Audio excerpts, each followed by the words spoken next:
यह भिखारिन अधिक से अधिक कुछ रुपयों का प्रबंध कर सकेगी। इसलिए उसने कहा कि तुम मुझे 1000 अशर्फी दो और यह घोड़ी ले जाओ।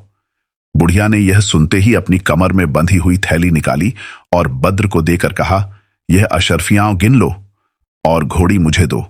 2-4 अशर्फियां कम हो तो मेरा घर पास ही है, फौरन लाकर दे दूंगी।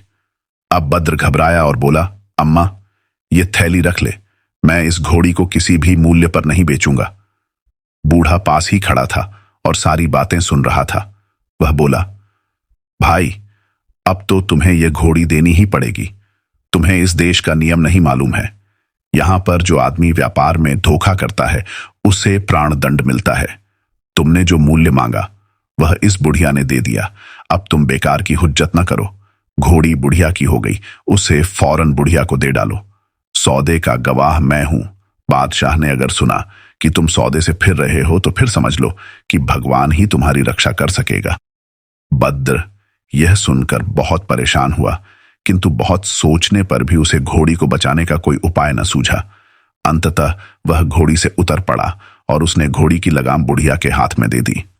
बुढ़िया घोड़ी को पास ही बहने वाली एक नहर पर ले गई और उसकी लगाम निकालकर उसने घोड़ी के मुंह पर पानी छिड़क कर कहा, मेरी प्यारी बेटी, घोड़ी का शरीर छोड़कर अपने पुराने शरीर में आ जाओ। यह कहते ही मलिका अपने असली रूप में आ गई। बद्र यह देखकर डर के मारे गश खाकर जमीन पर गिरने लगा। उस बूढ़े ने बद्र को थाम लिया। बुढ़िया वास्तव में मल्लिका की मां थी और मल्लिका ने सारी जादू की विद्या उसी से सीखी थी।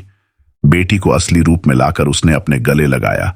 इसके बाद उसने एक मंत्र पढ़ा जिससे पश्चिम की ओर से एक महाभयानक और अति विशाल दैत्य प्रकट हुआ। उसने एक हाथ से बद्र और दूसरे हाथ से मलिका और उसकी मां को उठाया और आकाश में उड़कर उसने 2 क्षण ही में सबको मलिका के महल में पहुंचा दिया। मलिका ने वहां पहुंचने पर दांत पीसते हुए बद्र से कहा, दुष्ट, मेरे एहसानों का तूने यह बदला दिया। अब देख मैं तुझे कैसा दंड देती हूं। तेरे बने हुए चचा को मैं बाद में समझूंगी। यह कहकर उसने हाथ में पानी लेकर बद्र पर छिड़का और कहा, मनहूस उल्लू बन जा। बद्र उल्लू के रूप में आ गया। फिर मलिका ने उसे एक नई दासी को देकर कहा, इसे पिंजरे में बंद कर दे और इसे दाना पानी कुछ न देना, अपने आप भूखा मर जाएगा। दासी दयालु थी।